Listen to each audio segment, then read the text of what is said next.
Last week, we looked at the present participle and we saw that the participle, all participles have two main usages. They're used as an adjective or used as or an adverb. Adjectival is sometimes called substantival as a substantive. Substantive is anything that's used like a noun. The adjectival could be an attribute or it could be predicate. So either use. And so we have the simple attributive or adjective use, where the participle is an epithet. All right. Ho, anthropos, ho, ipon. Ipon is a participle. You notice here the participle has the article, ho.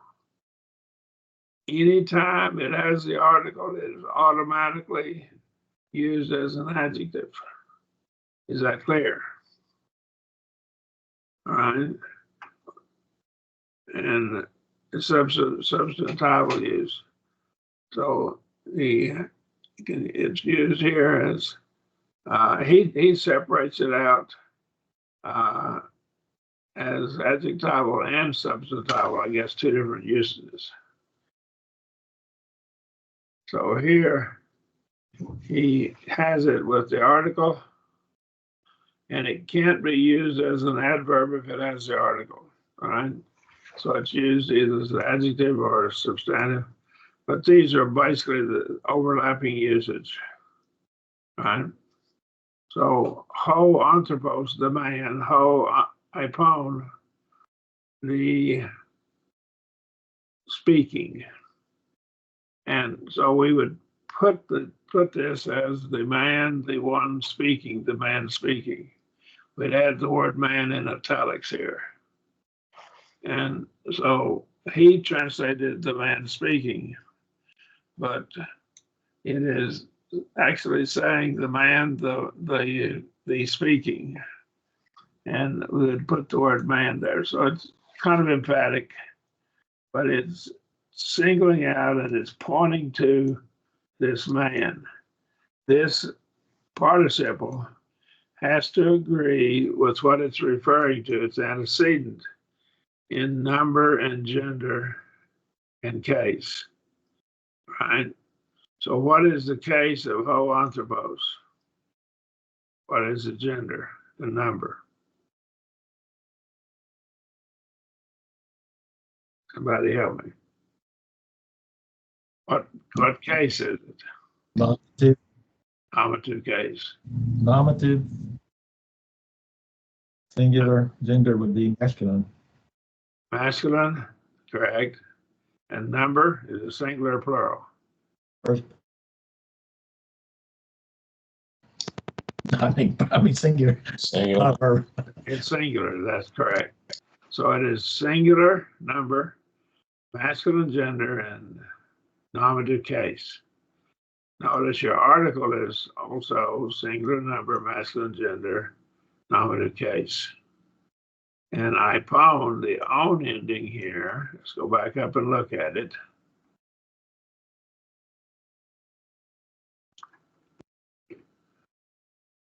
And we take Amy as our form, and the own ending is nominative singular masculine, right? So that fits. That goes by our rule. So we learn from our rule now that this has to be nominative singular masculine. The participle does, right? And that fits. The man speaking, right? IT heteron te hugianos sine didaskalia anti-kata, right? If a certain one, that's another. And so this is another thing. because this is neuter. And so heteron is neuter. If another certain thing, all right, to the, now, who say that ending there, and there's your article. What's that article? What case and number is that article? Someone help me.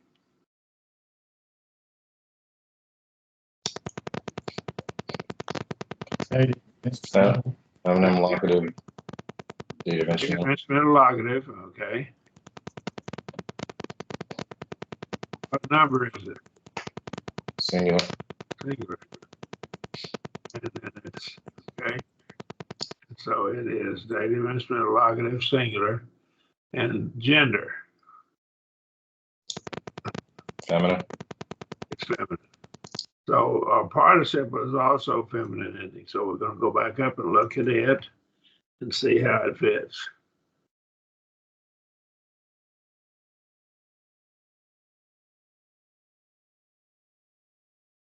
But just take Luo. We have the dimensional locative, and there's your ending. That's our ending. So that is feminine, masculine, feminine, neuter. And always in that form. I don't know. I have to do that. Yeah.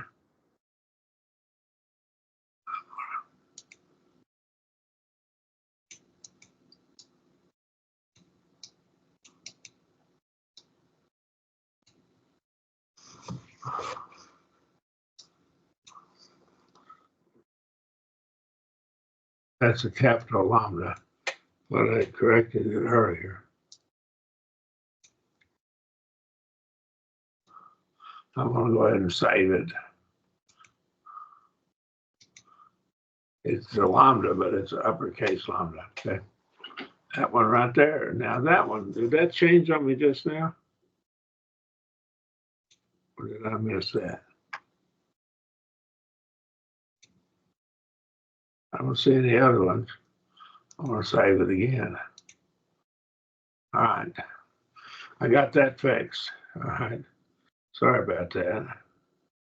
So that is our feminine ending. So now our participle agrees, and that's neuter. That is feminine. And it doesn't refer to heteron, say. Right. So it can't refer to that because that's neuter. So it refers over to didascalia. That's feminine. So that's the word for doctrine or teaching, that which is taught. And that's the notice the iota subscript, that's dative instrumental locative singular feminine. So this participle, articular participle, refers to didascalia. So it is the sound, the being sound doctrine, right? If a certain other of a different nature heteron, to the being sound doctrine, right? And this is standing against or contrary to. Any questions? Now we see where the participle goes. It doesn't go with heteron, it goes with didascalia. Right? So it's the healthier sound doctrine. Any questions? There is implied in this, I'm going to digress. I never do that in my studies. That's a joke. I do it a lot. But what I'm saying is, this implies that if there's sound doctrine, he's using the idea of like eating. This implies that there's a sound, probably by the use of parallel concepts, which we studied last night in the hermeneutics class. This probably implies that there's a sound, healthy diet of food to eat as well. And of course, we know God knew that. He made us that way. But I think this probably implies it. And that's another principle of medical principle that the Bible tells us that there is a certain sound diet to eat, and it's healthy. It's a healthy diet. This is using it for the teaching, the spiritual diet we have. But I think that's a side point. And I'm sorry I got off of that. That's not great. Any questions? All right. Very often in Greek, the participle takes place of the substantive. That's anything that functions like a noun and stands without being construed with any word as subject, direct object, indirect object, or any other use in which the noun that may be put. The phrase is usually translated like a relative clause, he who, the one who. The construction is so important as to be given special attention, right? So in this case, it functions much like a noun. Say, to ekonti to theseta, right? There's a verb, and this is, it shall be given. It shall be given what? And I'm going to highlight, this is your articulate participle. That's what it is, how it's translated. All right. To the one having, it shall be given. That would be literal. And you would put the word one in there. To the one having, that's how I would translate. I wouldn't say who has, to the one having. To the one having, it shall be given. Any comments, questions? All right. Yes, if you translated that as the one having, up above on the one that had to do with sound doctrine, that was treated as an adjective in this case, hugiai nuse. Yes. So that's translated as healthy, Or sound or healthy, yes. but not sounding. In other words, as an ing word. Well, because it's hard to make that the word sound into a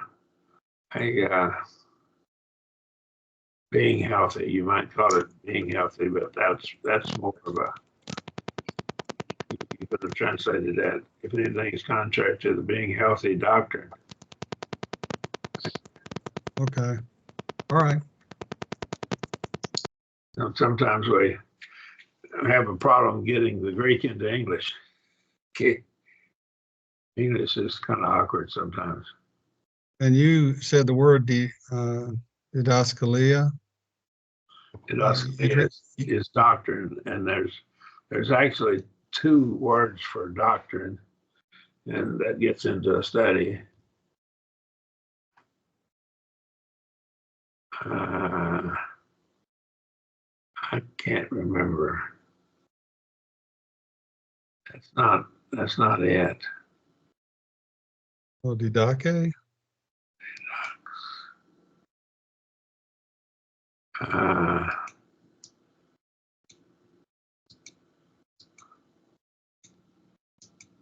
Come on, it's not wanting to play fair with me.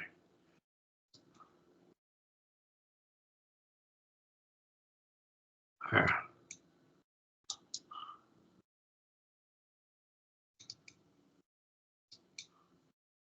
It's going to correct the spelling, is what it's going to do. Okay. Okay, no problem. I'm trying to put that into Greek. All right, I'm sorry. And on a little bit further on in the translation, you said doctrine. Down below that, the translation has teaching, yet that's not a participle, is it? No, it's not.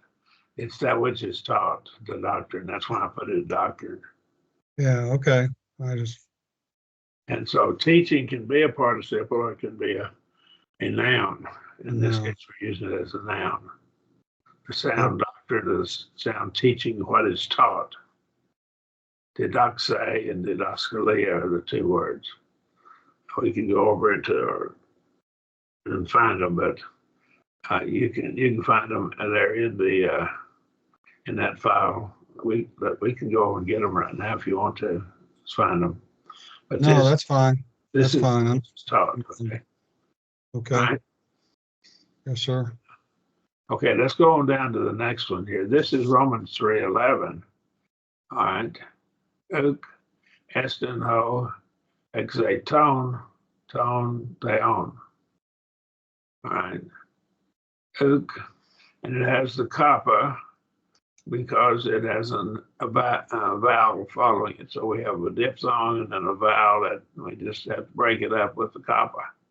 So it's really u, but the kappa is for euphony.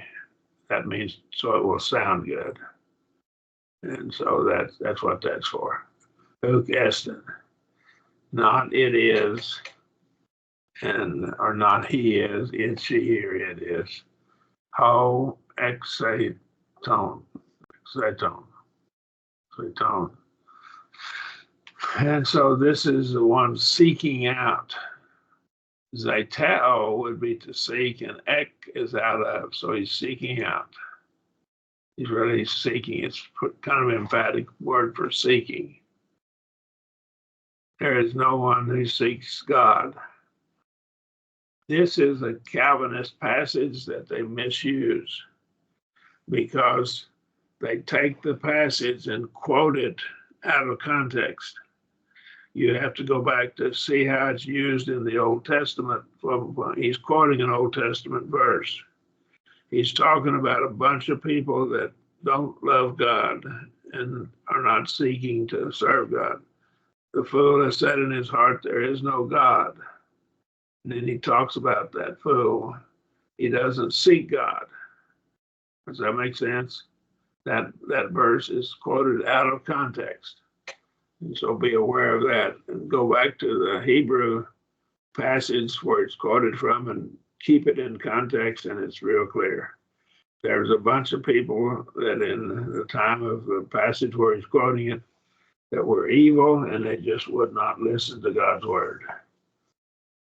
And he's not talking about the people that were righteous that were serving God. Not at all. So Calvinist says nobody seeks God. Well, that's out of context. All right, I'm sorry. I think you had to understand this because this is a greatly misused passage. Okay? Not he is the one, not he is the one seeking out God, the true God. Whenever we have an article with the word God in the New Testament, my experience is, and I think that's correct, that it's always using for the true God, and they don't have the article if it's a false God, a pagan, an idol God, what I just call a false God, an idol God, not the true God. I don't think you ever have the article if it's a false God. You have it a lot of times with the true God. Okay, so whoever he's talking about, he is not one that's not the one seeking out, not one who seeks, not one seeking. And I like to put the word out in here, seeks out God, because ek on the beginning of it. And it's more emphatic. It's more emphatic than this is the word that you'd have. It's not trying to correct my spelling for me. Pero it did try to correct my spelling. But I can't get it to. It's wanting to correct my spelling. Got my spell check on. I need to take it off. But if I put this in,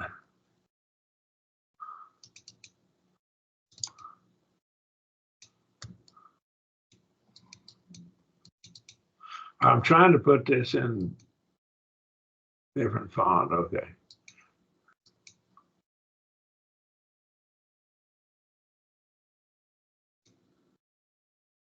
All right. go back.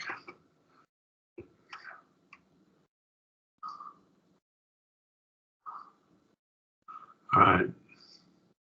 All right. Whole kleptone. All right. There's your its own ending. Nominative singular masculine. And he says, this is the one who steals. He is what? The thief. One who steals, the one stealing. Now, there is a difference in this idea because he does it repeatedly. Now, I'm not saying it's not a sin to steal one time, but a man that steals one time when he's 10 years old or 15 years old and then quits it, he's no longer a thief. He's not one who is continuing to steal. A present tense participle continuous action. See? This is somebody that a man might have stolen in the past whenever he's a teenager. Sometimes boys get in to do stuff like that, and they'll do it, but they quit it, and he's no longer a thief.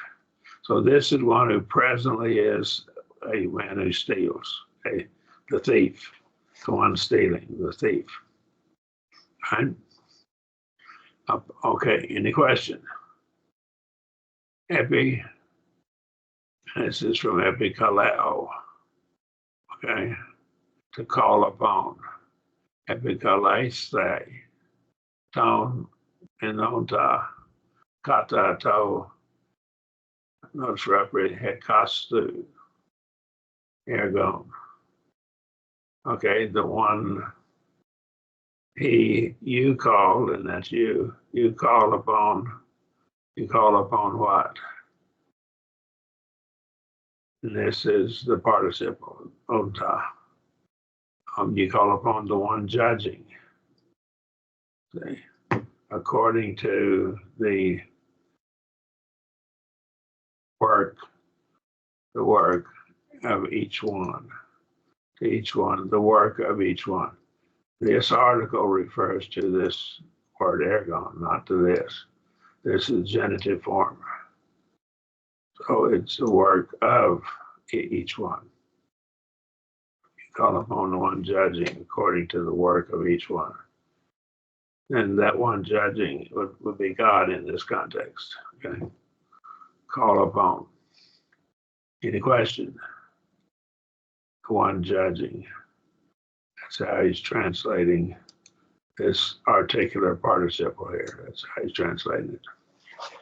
Esan, notice we're operating Hellenes, Tines, Ek, tone, on a binone tone, on a binone tone. Okay. All right. There were certain Greeks out of those coming up. And so this is ablative case because of ek. There's your participle. Out of the ones coming up, it's plural. There were being, this is from me, were being certain Greeks. This is describing the Greeks. Hellene is Greek. Hellenic language is a Greek-based language or a Greek structured like Greek, right? So there were certain Greeks out of the ones coming up, out of those coming up. Bino is to go and ana is up, so going up or coming up. Could be going up or coming up. And that would be, context would tell you whether they're going or coming, okay? So it could be coming or going from context. Anabino could be either. Any questions? All right.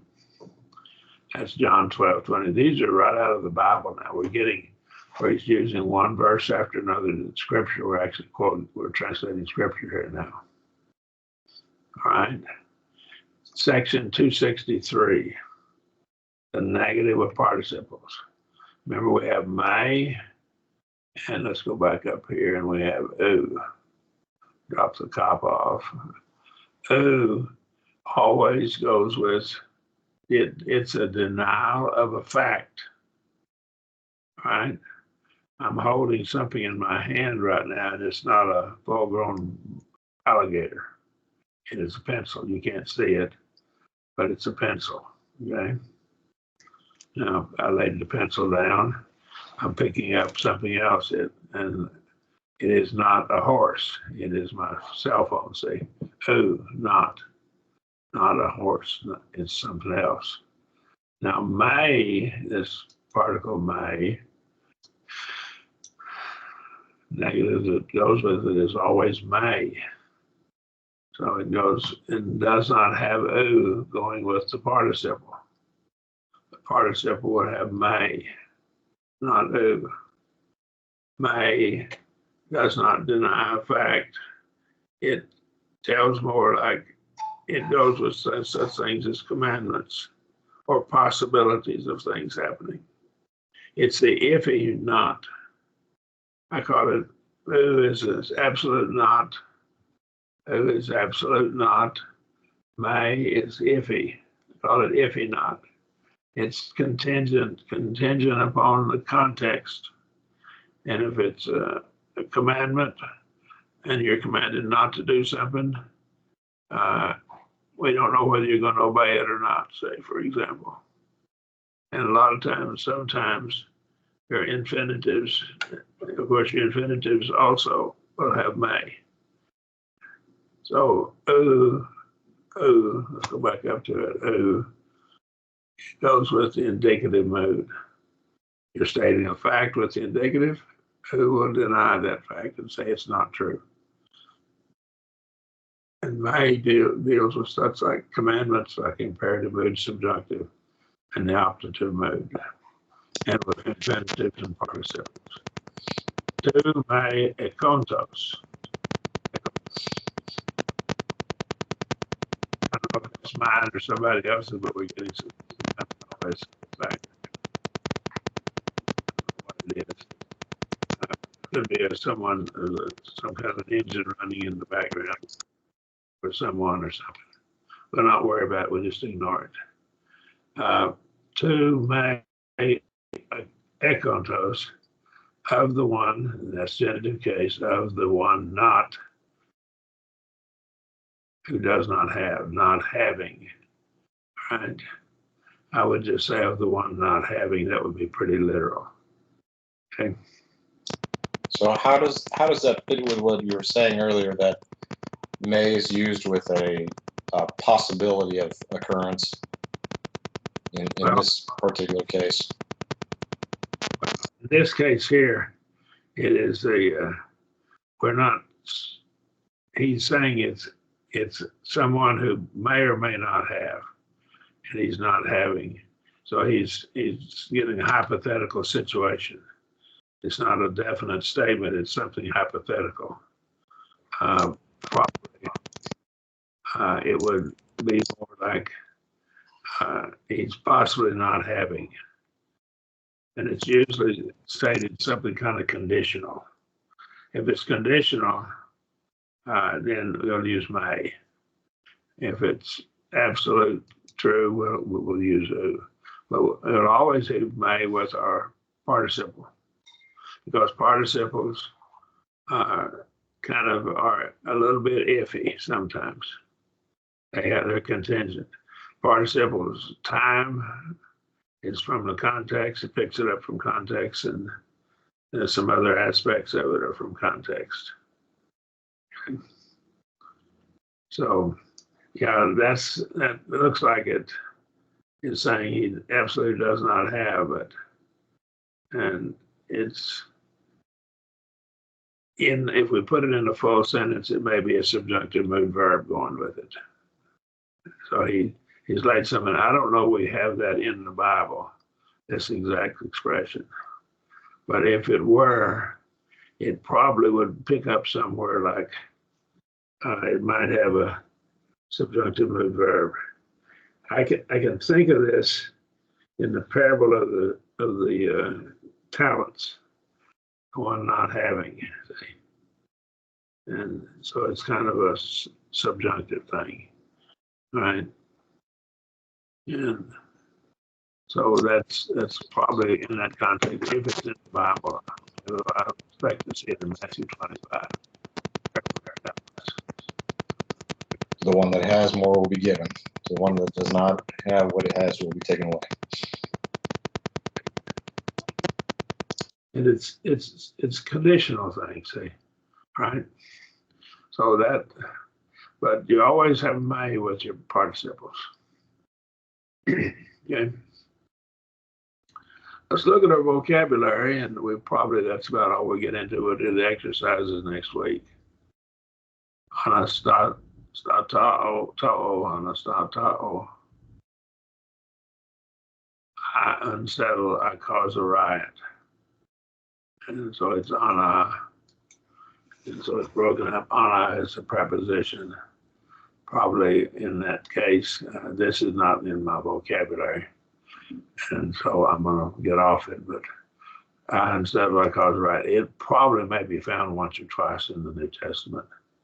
Diakonos, and this is the word for servant or deacon. Our word for deacon is translated from this. There's question about what it means. Some scholars think it's someone who kicks up dust doing his job. He's in a hurry to get his job done. And then there's another idea about what it comes from. They're not sure where the word come from.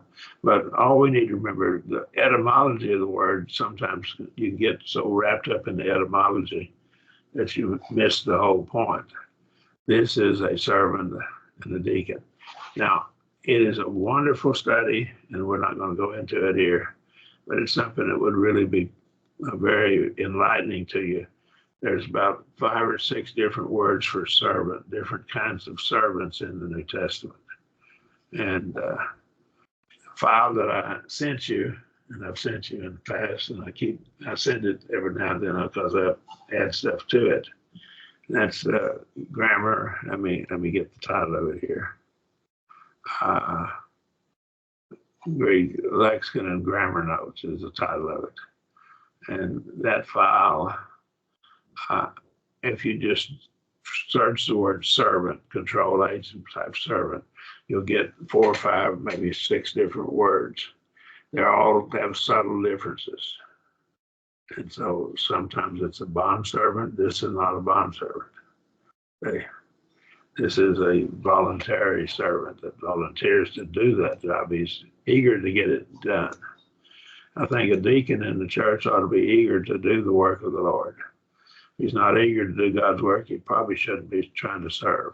Okay? So I like this idea. He's kicking up dust to do the job, to get it done real quickly. He's in a hurry to get to work at it. So I believe that's a good idea. That may be what the word means, what it's derived from. We're not positive though. Eidolon, and that's an idol. Of course, that's a false god. Epangelo, and then gamma is ng sound, epangelo. And so this is epi and angelo. So it's broken up. This would be the preposition epi, and angelo is to announce or promise. So I make a promise, all right? Kosmeo, and this is a verb form of the word cosmos. Cosmos is the word world, but it's the word something that's orderly. Cosmeo is our word cosmetic, comes out of this, and that's placing something in order. Now, if a woman goes to a cosmetologist, she probably gets her hair fixed. Some cosmetologists will fix her nails and other things, and so they'll do other things to make her look pretty. So set things in order, cosmeo. Kopiao, and that's from kopos, the noun kappa, omicron pi, omicron sigma. That's wearisome toil. I'm tired, I toil. And not just work, but I work to the point that I'm tired, I'm just worn out, toil. So it's wearisome toil. Zao, that's from or one of the words for life, and that's I live, right? Onoma, and this is onoma name, onoma toe, and so it could be masculine, feminine, or neuter. See, and oh, I'm sorry, we have nominative and neuter and genitive ablative formed in the article. Odus, tooth, and dontos.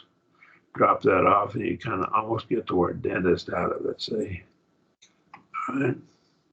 Leon, and the word Leon, the man, I've had some friends named Leon, but it's a lion, okay? And so Leon is lion, the lion. Leo the lion, you probably hear that. You've probably seen that in some old stories. And they're picking up from the Greek word for lion. Penleo. So it's got three syllables, penleo. And say pino, that's to drink. And that's the word for drink. This is probably a variant spelling of it, okay? Pino, I drink. There's the infinitive form. Pote, when, or pote, notice the accent. There's a subtle difference, and you can get trapped in these if you're not careful. The accents here, pote, they're pronounced differently.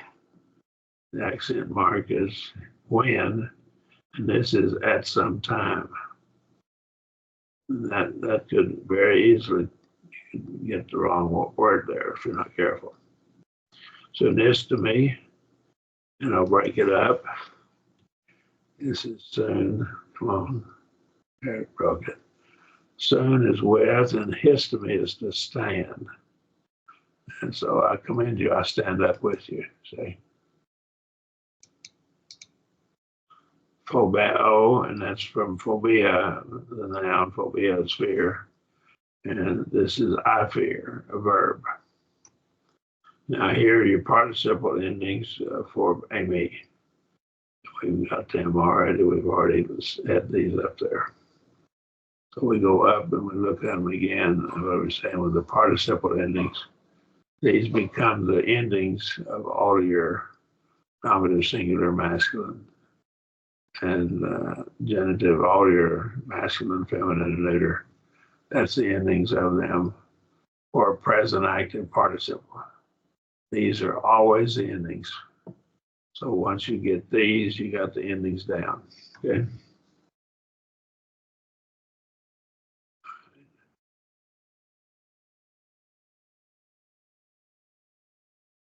All right. Let me go and see if I can find didascalia. I'm going to get out of this. We got about 5 or 6 minutes, enough time to do it.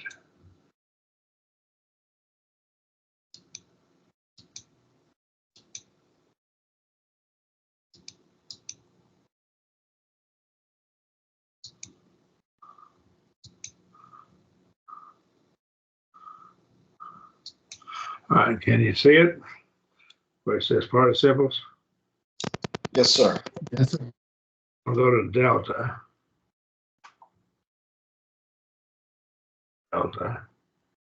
And I'll go down to the didascalia.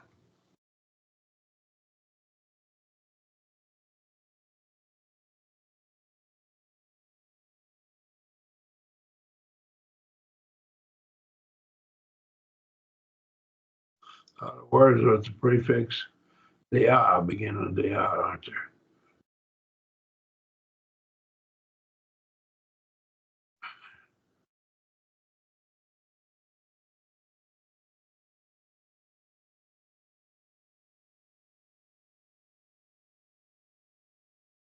And here's one of the words I was looking at.